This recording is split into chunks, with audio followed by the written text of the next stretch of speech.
Yes, it's true. I've joined a walking group. Me, the ponytail pensioner, and I'm loving it. 12 stages, one beautiful river, and a merry band led by Ruth, who rather wonderfully wrote the guidebook. I missed the first 2 walks, don't ask, but join me and my new friends strolling the Wye from source to sea, all 140 miles of it.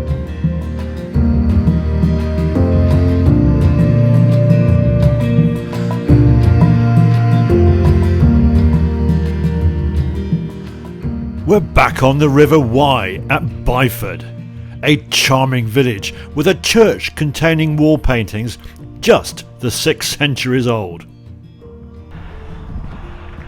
So we're walking from Byford Church all the way down to Hereford Cathedral.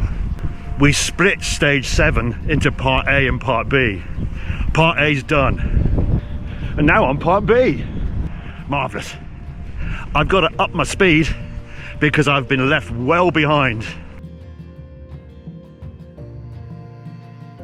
We enjoyed the tranquil parkland and headed towards Bishopston in very good spirits on yet another fine summer's day. Soon enough we passed Lady Southampton's chapel. Lady Southampton was a benevolent early 19th century aristocrat. Poor in those days, of course, meant pretty much everyone else apart from them.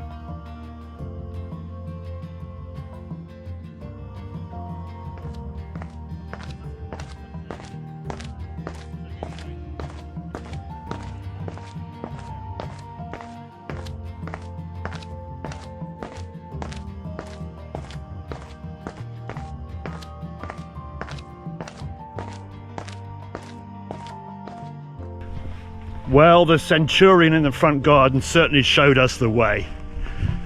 This is a Roman road on the way to Hereford. Before we reach Hereford, we're going to see the remains of an old Roman town. Marvellous.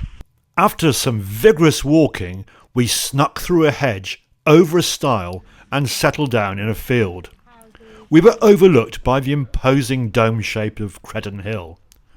Perched on top of this hill, out of sight today, is an ancient hill fort, lived in by our Iron Age ancestors more than 2,500 years ago. The military importance of this locality was spotted by the Romans. They arrived in these parts around 2,000 years ago, and as we settled down for our morning break in the shade of a lovely tree, we glanced down at the long-gone settlement of Magnus. We commemorated this by having our coffee here.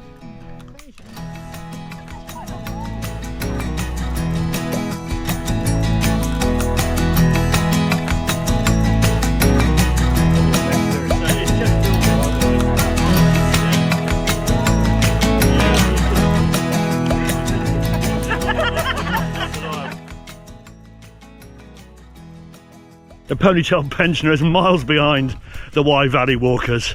Easy and straight ahead walking followed.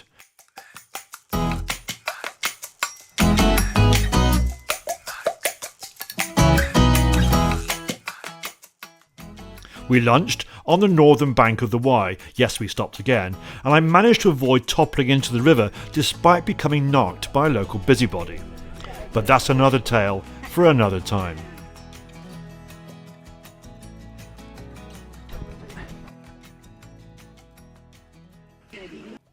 After our delightful lunch, we set out for the Breintons.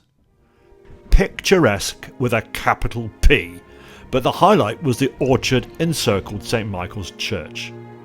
A beautiful place. Here we found a Celtic cross. It's a memorial to Canon Charles Vincent Gorton, who inspired Edward Elgar. Elgar's music is often mournful, and might well have been for his friend who drowned rather sadly in the very river we were walking alongside.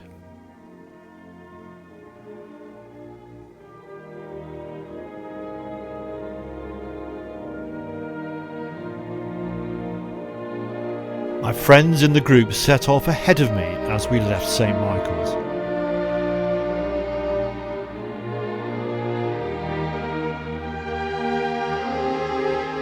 I walked the river between Breinton and Hereford on my own. I was in a reflective mood. I could hear Elgar's beautiful music playing just for me, and I thought it difficult to imagine anything could be more fitting for this tranquil part of the river. I felt too that we were at the crux of this long walk together from source to sea. I sensed the beginning of the end, not just of the walk, but also this long, hot summer. The leaves on the many trees hereabouts were showing the very first hint of the autumn yet to come. I rejoined the group as we entered Hereford itself.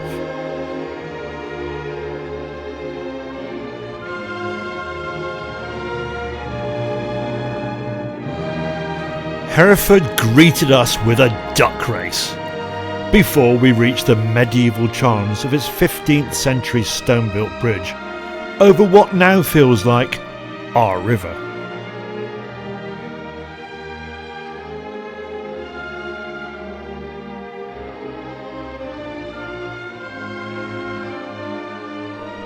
The cathedral famously has a very ancient map, the Mappa Mundi, and old books chained to shelves in their library to ward off pilfering monks, we reckoned.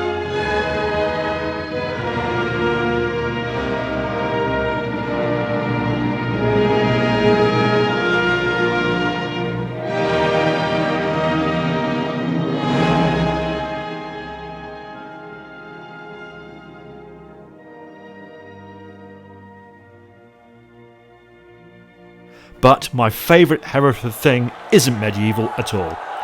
It's more recent, from 1972 in fact, when Hereford United, a tiny non-league side, beat the mighty Newcastle United in the FA Cup. Ronnie Radford belted one in from 30 yards and Ricky George scored the winner, and suddenly Hereford was on the map. Well, at least for football fans of a certain age. Legends, the pair of them.